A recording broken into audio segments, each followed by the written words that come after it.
Good morning to all of you.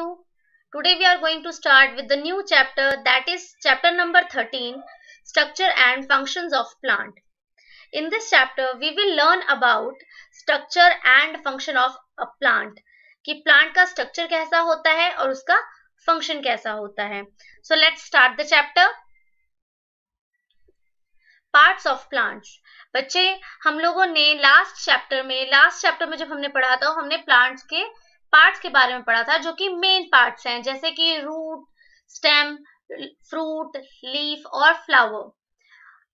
ये plants के main parts हैं. अब इन पार्ट्स को भी फर्दर डिवाइड किया गया है दो सिस्टम्स में.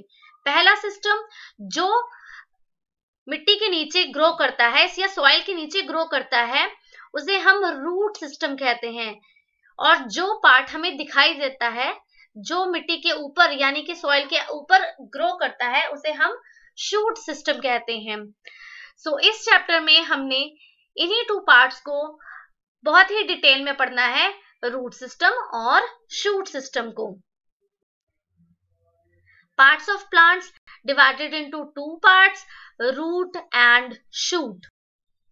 First of all, we will learn about the roots. The part of plants that grow under the soil is called the roots. ऐसा पार्ट प्लांट का जो सॉइल के अंडर यानी कि नीचे ग्रो करता है उसे हम रूट्स कहते हैं. The roots are divided into two types.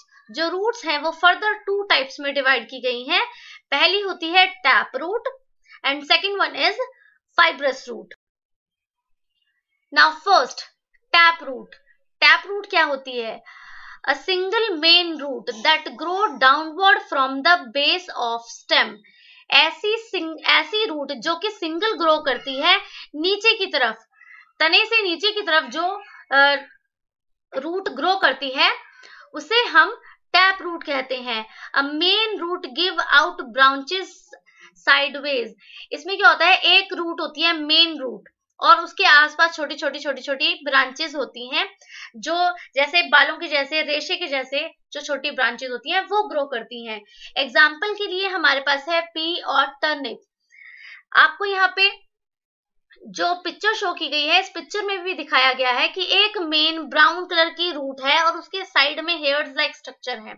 जो मेन रूट है उसे हम टैप रूट कहते हैं. Now the fibrous root. Fibrous root कौन सी होती है? A number of threads like roots that grow downward from the base of stem are called fibrous root. ऐसी रूट जिसमें बहुत सारे थ्रेड लाइक स्ट्रक्चर्स होते हैं, बहुत सारे जैसे हेयर्स के जैसे स्ट्रक्चर्स होते हैं और वो नीचे की तरफ ग्रो करती है, उसे हम फाइब्रस रूट कहते हैं. फाइब्रस रूट में बहुत सारी ब्रांचेस होती हैं, इसमें एक कोई भी मेन रूट नहीं होती, इसमें बहुत सारे थ्रेड लाइक और हेयर लाइक स्ट्रक्चर होते हैं, उसे हम फाइब्रस रूट कहते हैं. एग्जाम्पल के लिए ग्रास और onion and rice, these all have fibrous roots. जब ग्रास को हम उखाड़ते हैं जमीन में से तो हमने देखा होगा वहां पे बहुत सारे छोटे छोटे हेयर्स लाइक स्ट्रक्चर होते हैं, थ्रेड लाइक स्ट्रक्चर होते हैं और वो उनमें एक कोई मेन रूट नहीं होती.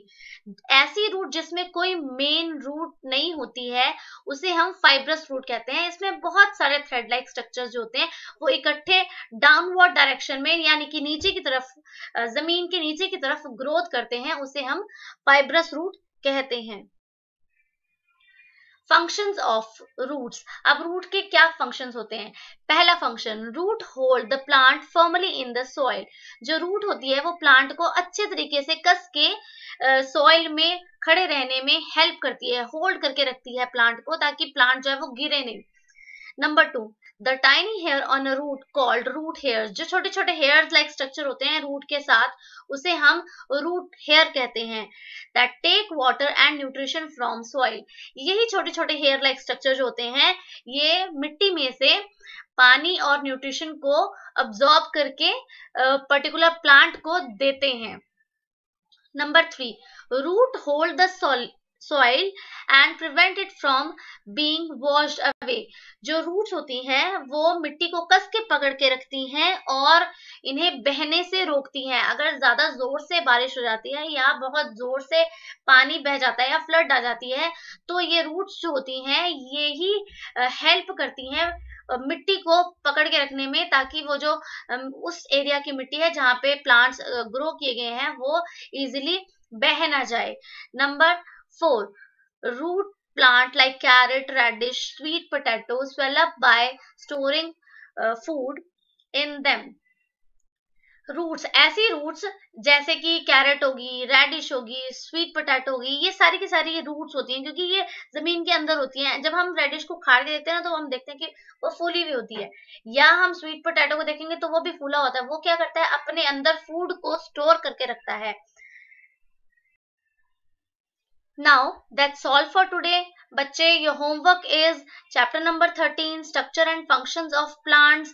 बच्चे, आपने इस वीडियो को बहुत ही ध्यान से देखना है, उसके बाद आपने चैप्टर पढ़ना है, और फिर आपको कोई चीज समझ नहीं आती है तो आपने हमारे पर्सनल नंबर पे हमसे कांटेक्ट करना है, हमसे पूछना है। जो भी आपके डाउट्स हैं हम आपके सारे के सारे डाउट्स क्लियर करेंगे। बट आपने इस वीडियो को बहुत ध्यान से देखना है and you have to read the page number 73 and 74 thoroughly for the better understanding of the chapter. Thank you and have a nice day.